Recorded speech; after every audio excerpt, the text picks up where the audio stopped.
आपने महसूस किया होगा कि जो लोग अच्छे कर्म करते हैं वो परेशान रहते हैं, वही जो बुरे कर्म करते हैं वो खुशी से रह रहे होते। अच्छे कर्म करने वाले परेशान होते हैं कि आखिर उन्हें इतनी परीक्षा क्यों देनी पड़ती है, जबकि जो अधर्म की राह में हैं वो खुश हैं और ज़िंदगी का आनंद उठा रहे हैं।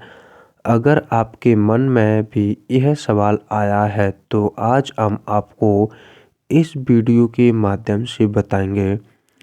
इससे पहले दोस्तों, आपने अभी तक हमारे चैनल को सब्सक्राइब नहीं किया है तो प्लीज़ सब्सक्राइब ज़रूर कर लें।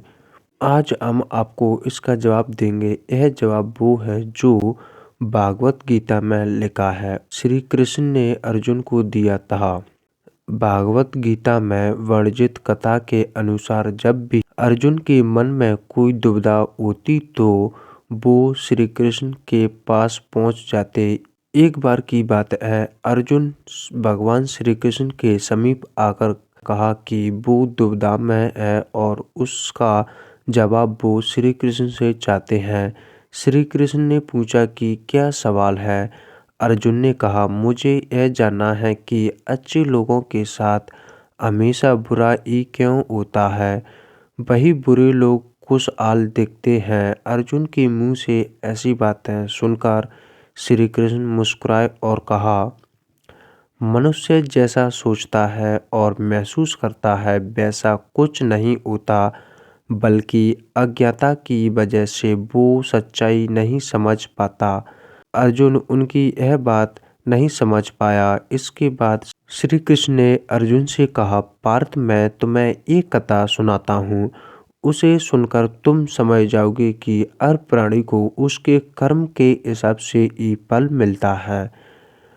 प्रकृति हर किसी को अपनी राह चुनने का मौका देती है। अब वो मनुष्य की इच्छा पर निर्भर करता है कि उसे धर्म की राह चुननी है या अधर्म की। कथा शुरू करते हुए श्री कृष्ण ने कहा, एक नगर में दो पुरुष रहा करते थे। एक पुरुष व्यापारी था जिसके जीवन में धर्म की बहुत महत्ता थी। वो पूजा पाठ में यकीन रखता था।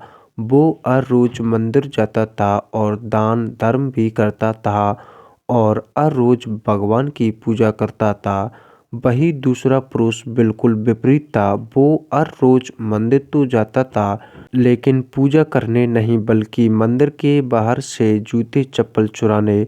उसे दान और धर्म से कोई लेना देना नहीं था। समय बीतता गया और एक दिन बहुत जोर की बारिश हो रही थी।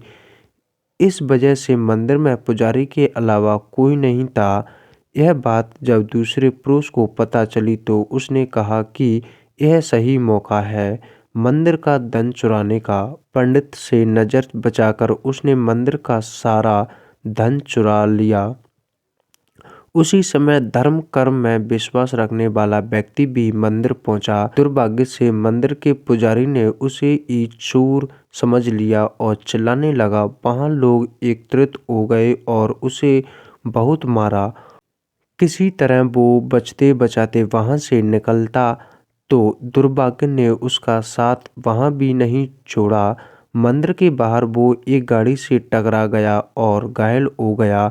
फिर वो व्यापारी लंगड़ाते हुए घर जाने लगा तो रास्ते में उसकी मुलाकात उस पुरुष से हुई जिसने मंदिर से धन चुराया था। उसने कहा, आज तो मेरी किस्मत चमक गई, एक साथ इतना धन मिल गया। यह सब देखकर उसे बहुत बुरा लगा।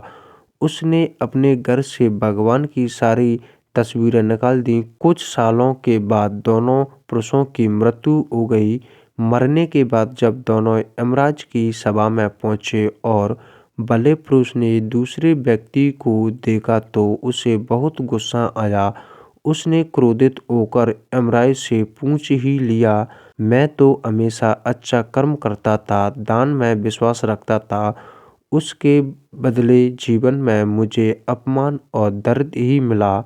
इस व्यक्ति को नोटों से भरी पोटली, आखिर ऐसा भेदभाव क्यों। इस पर यमराज ने कहा, पुत्र तुम गलत समझ रहे हो।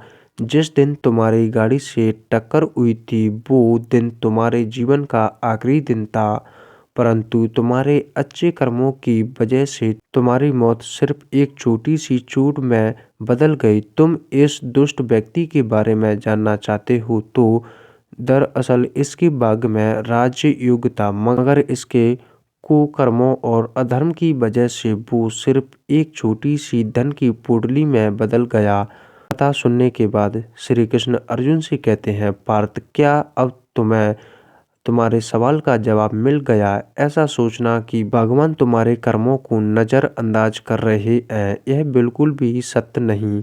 भगवान हमें कब क्या किस रूप में दे रहा है मनुष्य को समझ नहीं आता, मगर आप अच्छे कर्म करते रहे तो भगवान की कृपा हमेशा बनी रहती है।